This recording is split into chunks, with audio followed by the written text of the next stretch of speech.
Baku, Azerbaijan, has been at the heart of global climate action for over a week, with more than 65,000 delegates around the globe registered to attend the conference, potentially making it the second largest COP on record, where dialogues will be held to develop tangible strategies for combating the climate change crisis.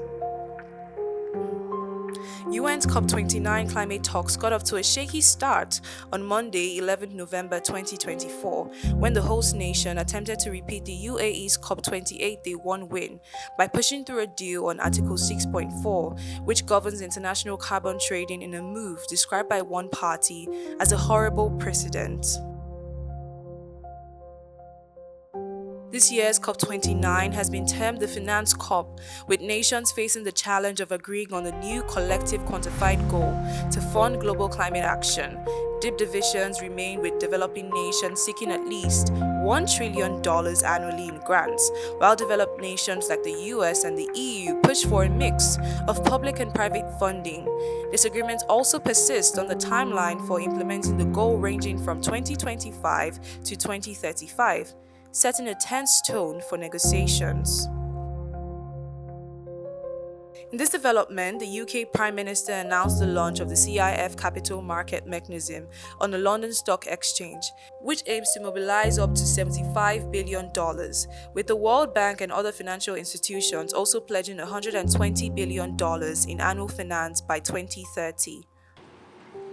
And the launch of the new CIF Capital Market Mechanism on the London Stock Exchange, a joint effort announced today with our international partners and the City of London, with the potential to mobilise up to $75 billion in additional climate capital for developing countries over the next decade.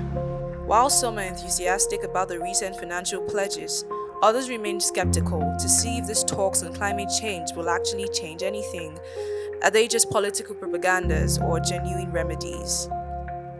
I mean, we have had promises on climate finance left, right, and center. As it is now, even though I might be putting a bit into a loss and damage fund, we have had pledges since last year. How many perhaps are willing even to commit the actual resources into this? That's a big question for me.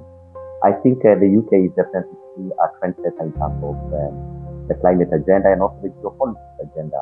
And given the history, which I would prefer not to go to in this regard, but then it also demonstrates a commitment by the government, a spoken commitment, it's a verbal commitment.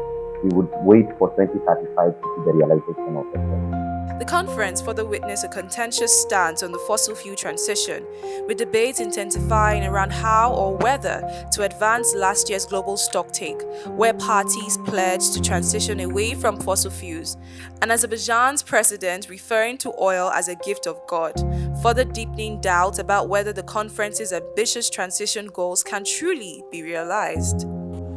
It's a gift of the God. Every natural resource, whether it's oil, gas, wind, sun, gold, silver, copper, all that are natural resources. And countries should not be blamed for having them. And in a post-election twist following Donald Trump's US victory, speculation was rife over which nation will emerge as a leader at COP29, of which the UK government pledged to save COP29, signaling its intention to take on a more prominent role. However, tensions were evident, with France's environment minister notably absent from the summit due to a diplomatic dispute with Azerbaijan. And cementing London as the world's leading green global financial centre, showing that Britain is open for business and back as a global leader. This COP, the UK has sent a clear message. We are delivering on our promise for good jobs, cheaper bills and higher growth. With the new climate finance goal seen as the main COP29 objective, UN Secretary-General Antonio Guterres told leaders to pay up or humanity will pay the price, reassuring participants to count on him to keep the 1.5 degrees temperature rise. And I urge the major MDB shareholders to use their position to push for change. There is no time to lose. On climate finance, the world must pay up or humanity will pay the price. I count on you, but you can count on me. I'm entirely at your side.